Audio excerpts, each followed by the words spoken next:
The legend says that one night, in order to remain anonymous, he snuck onto the roof of a house and dropped a bag of gold down the chimney to a father with 3 daughters. Without this gift, the father wouldn't have been able to afford the payment of his 3 daughters' marriage dowries. They would have most likely been sold into slavery or had to support themselves through a life of prostitution. Now, you can't live in America and go through the month of December without hearing the all too familiar sounds of ho ho ho. It's literally impossible. From songs on the radio to TV commercials for used car dealerships, Old St. Nick is probably America's longest and most prolific Christmas traditions. During the holidays, he dominates a majority of the secular Christmas imagery.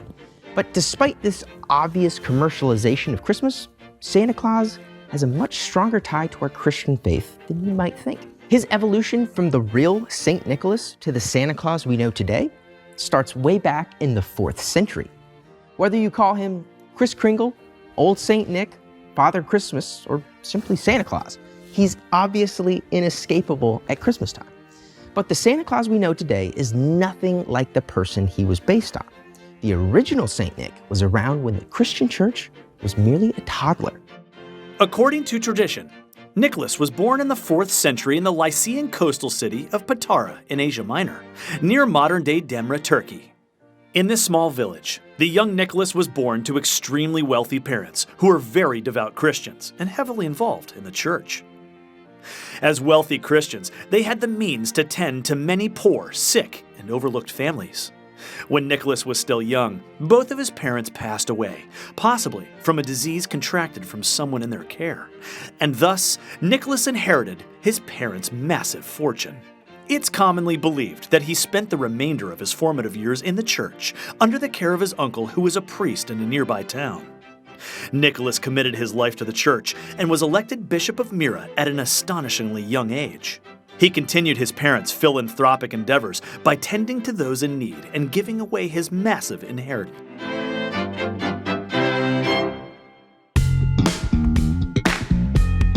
What's interesting is, despite being the patron saint of several countries and one of the most popular saints in the Eastern and Western churches, Nicholas's existence is not confirmed by any historical documents. The closest we get to any confirmation of his life is an early list making him an attendee of the First Council of Nicaea in the year 325 AD.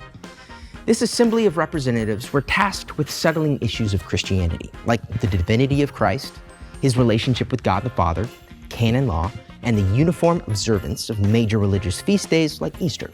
The Council of Nicaea was basically figuring out the way the early church would operate, which was a big deal. And St. Nicholas was right in the middle of it all. Legend has it, during a heated debate, a man named Arius was arguing against the divine nature of Christ, claiming that Jesus was not equal to God the Father. Nicholas became so agitated that he walked right over to Arius and slaps him across the face for his blasphemy.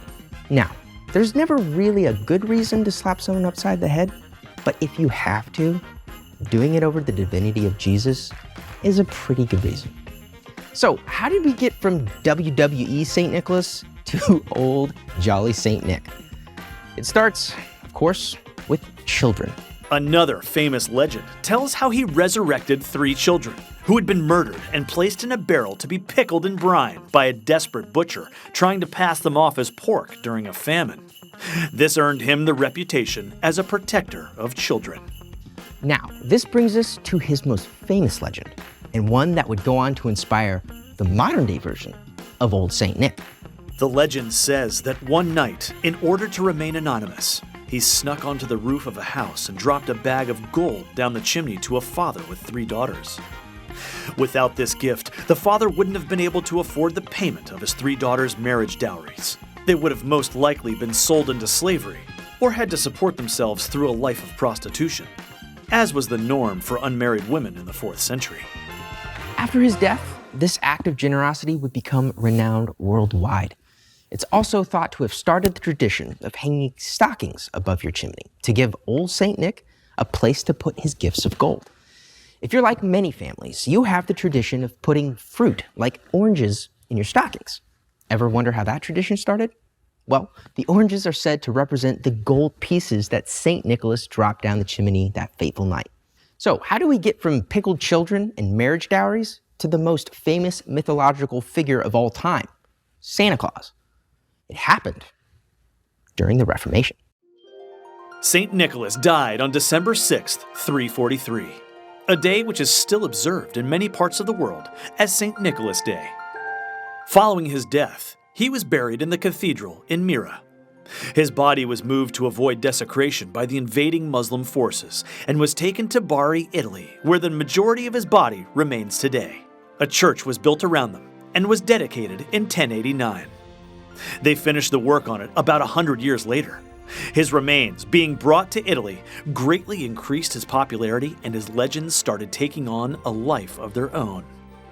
Nuns and church clergy all throughout Europe were inspired by the stories of St. Nick's generosity and started delivering gifts and baskets of treats around Christmas time to the less fortunate, delivering them anonymously. When people asked where the gifts came from, the response would always be, "It must have been St. Nick." This became a tradition all around Europe for the next several hundred years. During the 16th century came the Protestant Reformation. Protestant clergy opposed the veneration of saints like Nicholas. This caused St. Nick to be disguised in cultural folklore as a figure called Pelsnickel. This figure was a sort of grumpy, fur-clad gift bringer. While St. Nicholas delivered gifts to good children on December 6th, Pelsnickel brought them on December 24th. Thus connecting St. Nick's Day to Christmas. The common belief is that the story of St. Nicholas was brought to America by the Dutch Puritans from Holland. Here, St. Nicholas's name shifted to Santa Claus. As the Dutch speakers slowly intertwined with the English-speaking colonies, the saint's name became an alteration of the Dutch pronunciation, Sinterklaas. The image of Santa we know today was developed throughout the 1800s and into the early 1900s. In 1809, Washington Irving portrayed St. Nicholas in his satirical book, History of New York, as a plump Dutchman smoking a clay pipe, flying through the sky in a wagon, dropping gifts down chimneys. In 1823, Clement Clark Moore penned the poem A Visit from St. Nicholas, which brought us a little closer to the Santa we know today. He traded the wagon for a sleigh drawn by 8 tiny reindeer. Finally, in 1879, the cartoonist Thomas Nast published a series of pictures of a rotund and jolly St. Nicholas.